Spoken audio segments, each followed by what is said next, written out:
موزايك FM. تبع الموجة.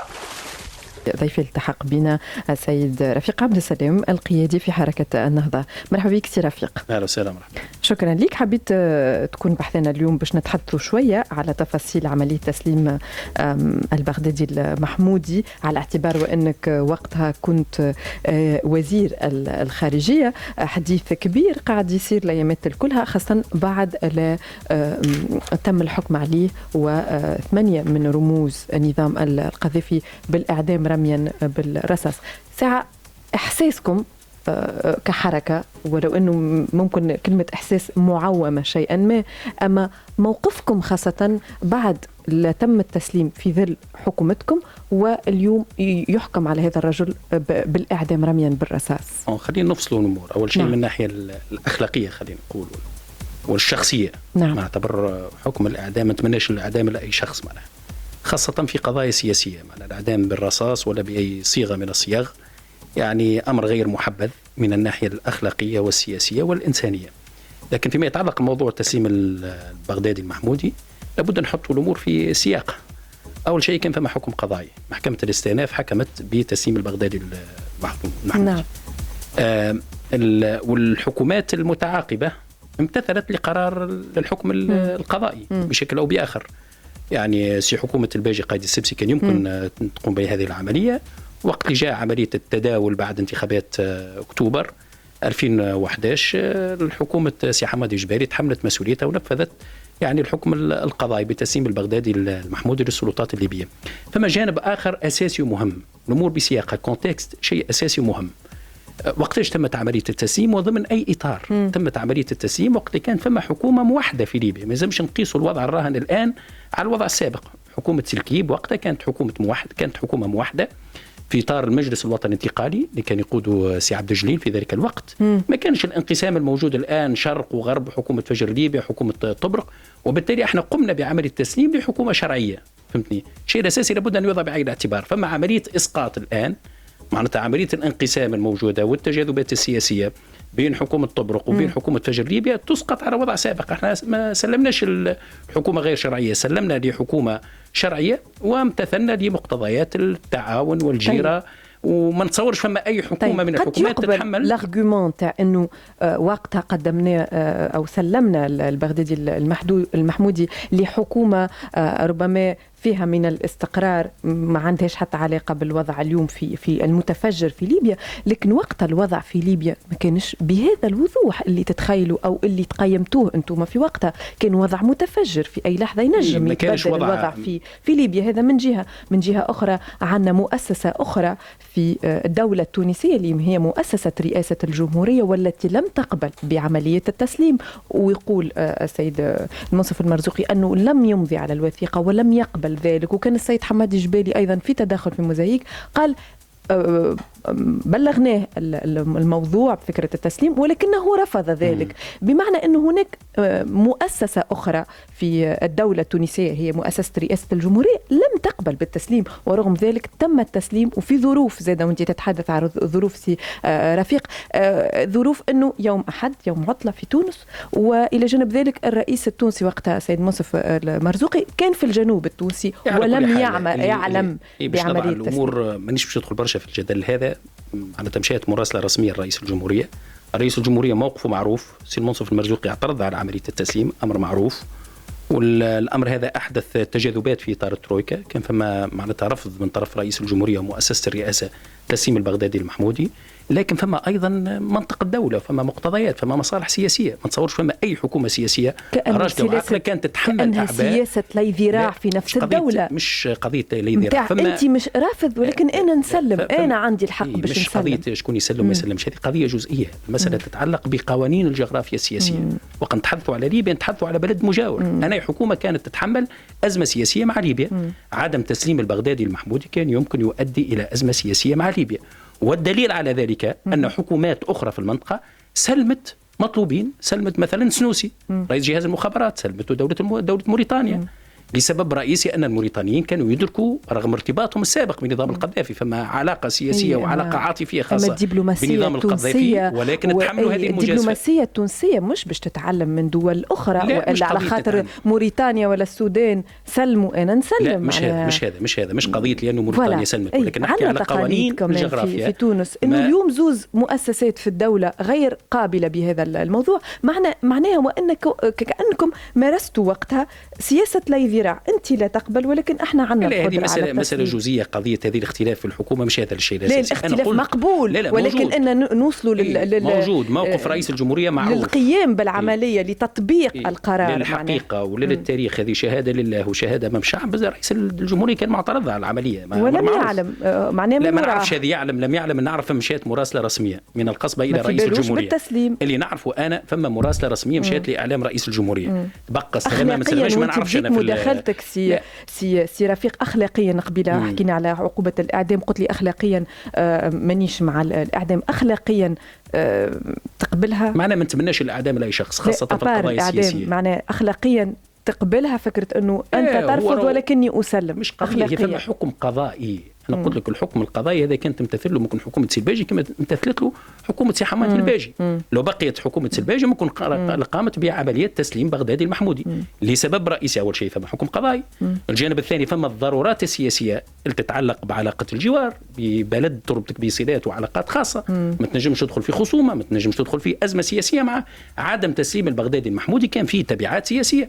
فالسياسي وقت يبدأ يتحمل مسؤولية الحكم لابد يقدر عواقب الأمور مآلات الأمور. شنو هي تبعات هذا القرار؟ شنو كانت التخوفات أو التبعات؟ كانت التخوفات ممكن تتأزم العلاقة مع ليبيا، كان يمكن تتأزم وتوصل إلى أزمة حقيقية بين تونس وليبيا. والله أعلم شنو هي تبعاتها. أي شنو كيما يمكن أزمة بين تونس وليبيا ايش معناها؟ أزمة بين تونس وليبيا فيها مشاكل، باش تكون فيها مشاكل اقتصادية، فيها مشاكل أمنية. ما تحافظش على دولة تقع في قارة أخرى من العالم، بلد مجاور. هذا بلد مجاور. في العلاقات معناها الدبلوماسية تقصد تسحب تمثيلها وتسحب سفيرها من تونس مثلا. كل شيء وارد. كان يمكن تكون أزمة دبلوماسية باش تكون عندها تبعات اقتصادية، باش تكون عندها تبعات أمنية. الله أعلم مش نقول لك عسكرية شنو. ولكن الشيء المتأكد منه عدم تسليم البغدادي المحمودي كان يمكن يؤدي إلى أزمة سياسية عميقة بين تونس وليبيا باش تكون تبعاته خطيرة على أمن البلاد وعلى استقرارها وعلى علاقة ببلد مجاور بصورة مباشرة. النطاق حتى في البريود اللي كان فيها البغدادي المحمودي سجين في المرنقية كان وجه رسالة لرئيس الجمهورية آنذاك المنصف المرزوقي وتحدث فيها على أنه يعيش ضغوطات وعمليات ابتزاز من قيادي في حركة النهضة اللي طالبته بالاعتراف بأشياء معينة. وإحنا نعرفوا اسم هذا الرجل معناها هو لابوات نوار متاع نظام القذافي، بالتالي وكأنه إنسان عنده مجموعة من المعلومات، هو مش مجرد شخص معناها. مش كل ما يقولوا سي البغدادي المحمودي معناتها قرآن وسنة، لا لازم نتأكدوا منه الجانب هذا. هذه رسالة كتبها البغدادي المحمودي، أول شيء نتأكدوا من الرسالة ثم نتأكدوا من مضمون الرسالة. السيد طارق الكحلاوي البارح قلت له حكيت له على فحوى هذه الرسالة وغيره، قال لي رئيس الجمهورية تدخل ومنع على البغدادي المحمودي الزيارة إلا عائلته ومحاميه، يعني ذلك وأنه كان هناك زيارات خلف العائلة والمحامين السيد البغدادي المحمودي وكان فعلا ضحية ابتزاز وضغوطات. هذا لأن المسألة تحتاج إلى تحقيق، تكون فما لجنة مختصة تفوض من البرلمان ولا من أي جهة حتى تحقق في هذه المعطيات. نجم حتى واحد يقول لك كلام غير هذا، يعني كلام مرسل هذا. أنا رسالة أرسلها البغدادي المحمودي، نحتاج نتأكد من مضمون هذه الرسالة ومدى صحة ودقة المعلومات التي وردت في هذه الرسالة. يعني أعطيتك كلام سيد طارق الكحلاوي اللي موجود موثق عنا البارح كان ضيف. سيد طارق الكحلاوي قال بعدها أنه منع الزيارات مش معناه دليل على أنه صحة ما ورد في هذه الرسالة. ولكن يعني ذلك لأنه قلت له قيادي من حركة النهضة كان يمارس. أنا لا علم لي بهذا الموضوع، ما نتصورش أن فما أي قيادي من حركة النهضة يمارس عملية ابتزاز في هذا الموضوع. طيب الحديث كثر زاد على أنه هناك صفقة مالية، أنه فلوس مشات لجمعية من قريبة من النهضة، أو أنه صفقة هناك مالية في عملية تسليم بغدادي المحمودي هو قرار دولة وليس قرار حزب.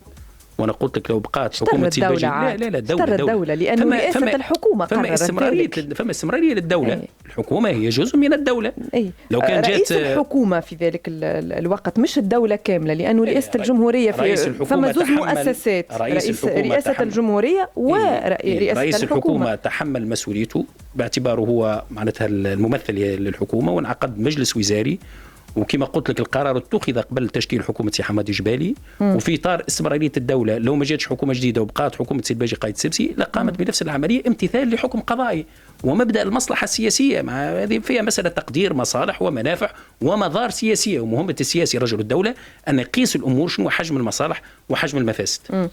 في هذا السياق حتى محامي البغدادي المحمودي مبروك كرشيد كان قال إسلاميو تونس سلموا البغدادي لإسلامي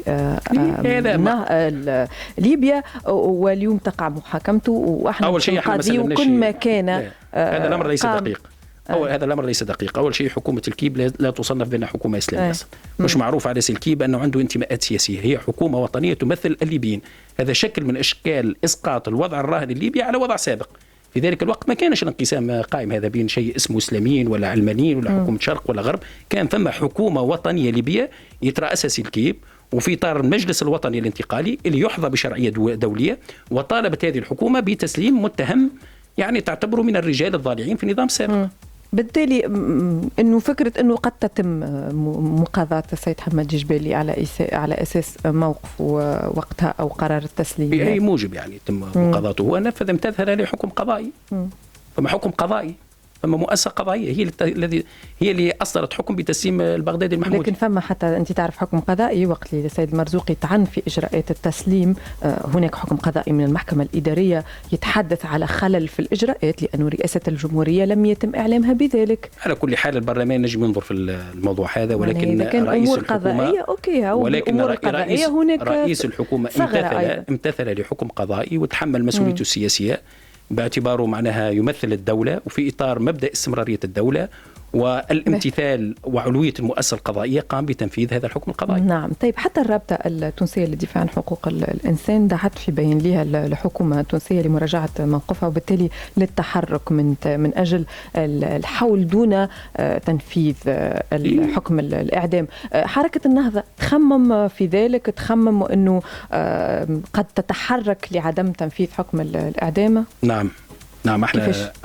احنا ما تتفاجئش اذا اصدرنا بيان نطالب فيه بعدم تنفيذ حكم الاعدام، لان ماهوش من اجندتنا السياسيه. البيان كافي؟ وعلى كل حال لا يكلف الله نفسا الا وسعها، هذا في الحد الادنى. انا قلت لك مانيش مع من حركه النهضه ما تنجمش تمشي. اول شيء احنا نعرف دور السيد راشد الغنوشي في الوضع في ليبيا، وحاول التدخل كثير من المرات، وحتى اطراف ليبيه حاولت تشريكه في الوضع في ليبيا للحديث للقيام بحوار وطني لتقريب وجهة النظر بين المختلفين في ليبيا. فهل هذا وارد ايضا في قضيه البغدادي المحمودي؟ وارد ممكن قيادات تتحرك الى ليبيا كل شيء ممكن وارد لأن هذا ينسجم مع موقفنا السياسي. ينسجم ما نقدش الموضوع هذا بالتفصيل، ولكن إصدار بيان ممكن يصدر بيان في أي وقت من الأوقات وربما في القريب العاجل أن نقوم بتحركات سياسية في هذا الاتجاه. أمر ممكن أيضا لأنه هذا ينسجم مع خيارنا السياسي داخل تونس وخارج تونس، ما في ذلك في الساحة الليبية. احنا دعاة حوار وتصارح بين مكونات الساحة السياسية الليبية. ومبادرة برناردينو اللي أمضت عليها أغلبية الأطراف قالت ثم تحفظات من حكومة طرابلس الآن، احنا حثيناها على الإمضاء على هذه الوثيقة، وبالتالي هذا ينسجم مع خياراتنا السياسية ورؤيتنا للملف الليبي كما ينسجم أيضا مع رؤيتنا للوضع التونسي. نحن دعاة حوار وتصالح وتوافق ونسيان مخلفات الماضي والاتجاه إلى المستقبل، وبالتالي من الطبيعي جدا أمر يكون منسجم مع مواقفنا السابقة ومع توجهاتنا السياسية المطالبة بعدم تنفيذ حكم الإعدام. واضح جدا. يعطيك الصحة سي رفيق عبد السلام، القيادي في حركة النهضة ووزير الخارجية في حكومة الترويكا. نشكرك على التوضيح، يعطيك الصحة، شكرا لك.